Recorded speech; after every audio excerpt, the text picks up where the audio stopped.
London, 1872.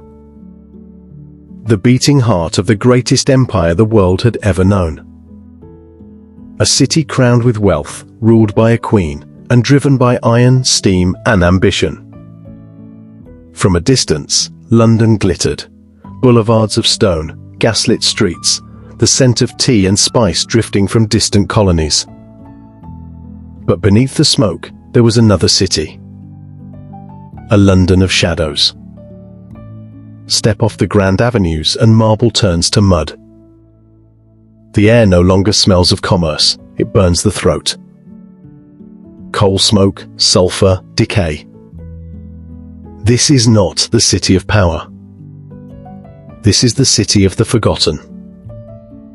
This journey is a descent into that hidden world, seen through the eyes of the artist Gustave Doré, who walked these streets when they were at their darkest.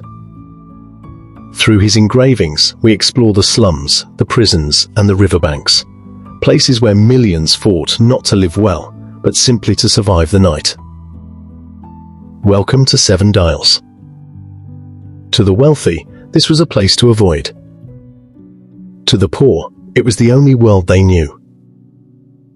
Look closely, not at the buildings, but at the architecture of humanity. The street is a canyon of brick, narrow and suffocating. Here, silence is a luxury no one can afford. The air vibrates constantly. Cries of costermongers, iron wheels scraping stone, children shouting who have never seen a green field. In 1872, space was more valuable than silver. Families didn't rent houses. They rented corners.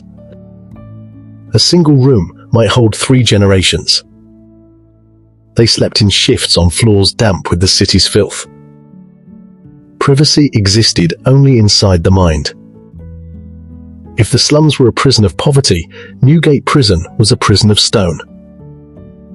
This is the exercise yard, a deep architectural throat swallowing the condemned. Prisoners walk in an endless circle known as the mill. They are forbidden to speak. Forbidden to look up at the thin slice of grey sky above. The only sound is boots dragging stone and the soft clink of iron chains. By the 1870s, Newgate was an ancient beast, rotting from within. Its walls wept with moisture. Cells froze in winter and became ovens in summer. For the men walking this circle, time had already ended. They were ghosts long before the hangman ever tied the rope. Travel east, and the city changes again. This is Whitechapel. The air is thick with pickled herring, curing tobacco, and unwashed wool. This is the Jewish quarter of Victorian London, a refuge for those fleeing persecution across Europe. They arrived with nothing but worn clothes and a desperate need to work. The chaos here is not violent, it is industrious.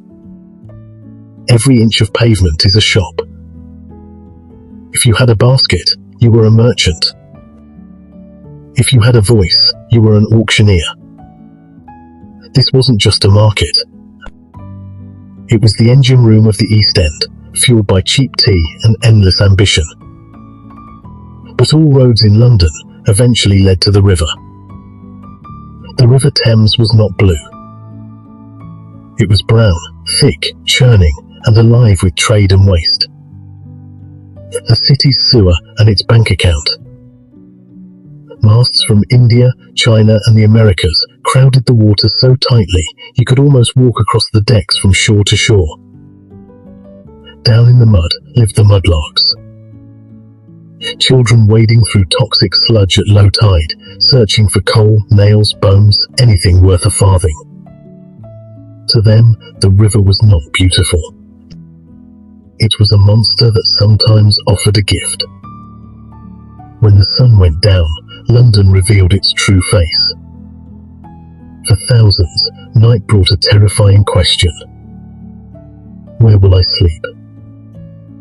The constable's lantern cuts through the darkness.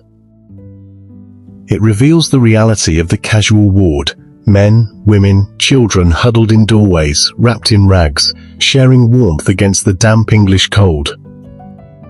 1 penny bought a bench. 2 bought a rope to sleep on. Nothing meant the street. And in 1872, the streets were not empty. They belonged to the desperate, and to those who hunted them in the fog. Some could no longer endure the city and sought escape. Hidden in East End alleys were opium dens. The air was sweet and heavy. Time dissolved. Sailors, locals, and lost souls lay on wooden bunks, inhaling poppy smoke. For a few copper coins, London disappeared. Doré captures the lethargy perfectly, limbs heavy, eyes vacant. A temporary death. Few stolen hours of peace from a life of relentless hardship. To keep London glowing, others descended into hell. The gasworks.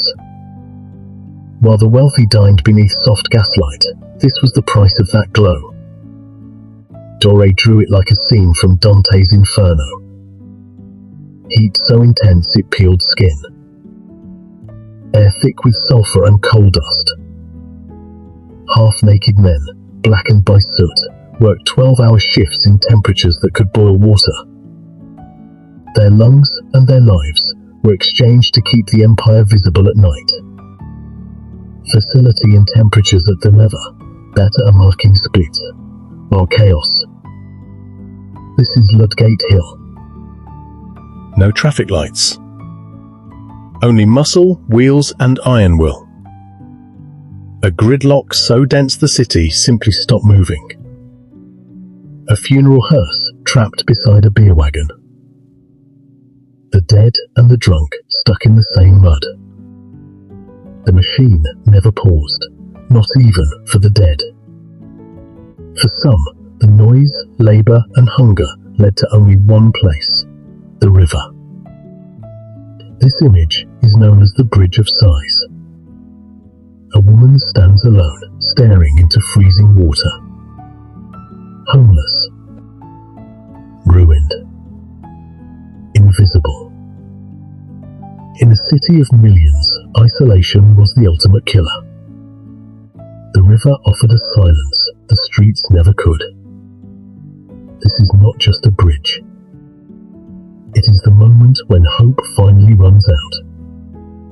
Because beneath the grandeur and imperial power, London was built on human bones. Doré's engravings are more than ink on paper.